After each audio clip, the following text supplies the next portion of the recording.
The highest risk of raising daughters in the Bronx, besides the influence of drugs and alcohol, is that promiscuous lifestyle. Because there's not a lot of you are valuable. It's easy to get caught up in I have to do what everybody else is doing. I have to fit in. I have to be a part of the crowd. I made up in my mind that I was going to hold on to Proverbs 22:6 because my children were not going to be teenage vagabonds inside the house of God. And that became the mission. Secret Keeper Girl made me look at myself first. I was never able to look at myself as beautiful. But the first page just struck a chord in me and the tears started flowing. It taught me that I was a masterpiece created by God. And I couldn't tell that to my daughters until I could be able to tell it to myself.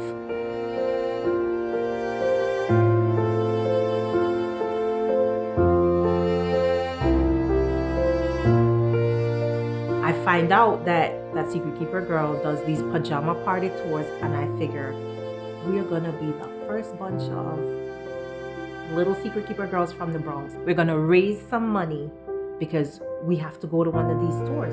And I was looking, and the tours were in Miami, they were in PA. Why does an awesome tour to help little girls, why is it not coming to New York City?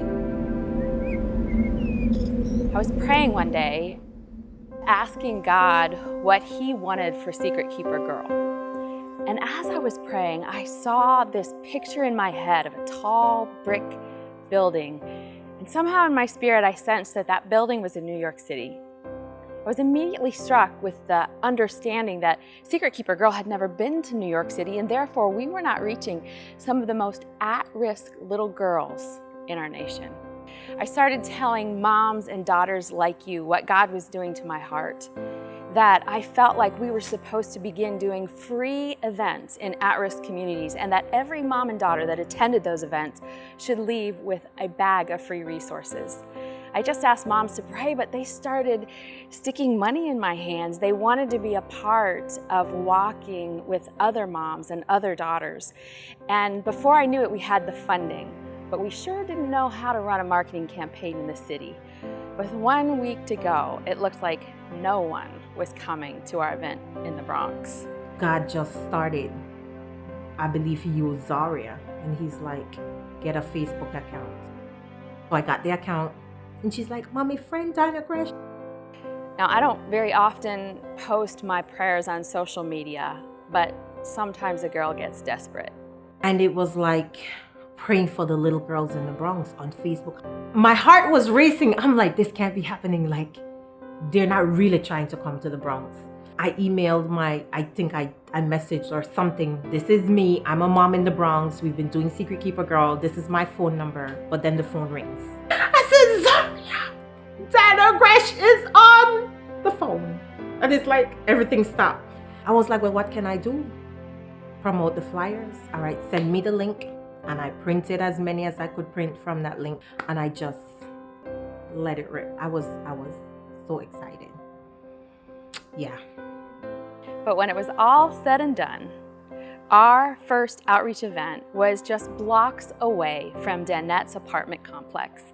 She had prayed us into the Bronx, and she brought so many mothers and daughters from all over the city.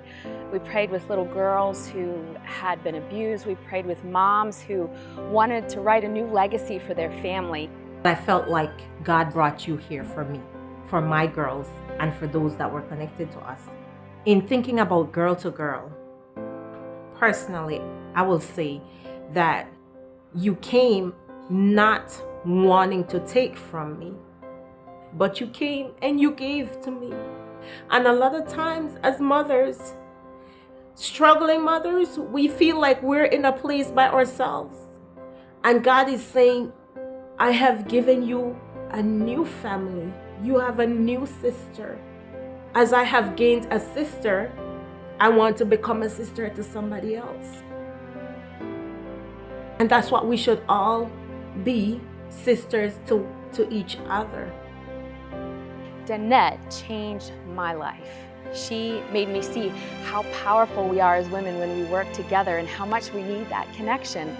And Secret Keeper Girl to Girl was born, bringing moms and daughters closer to each other and closer to Jesus, no matter where they are.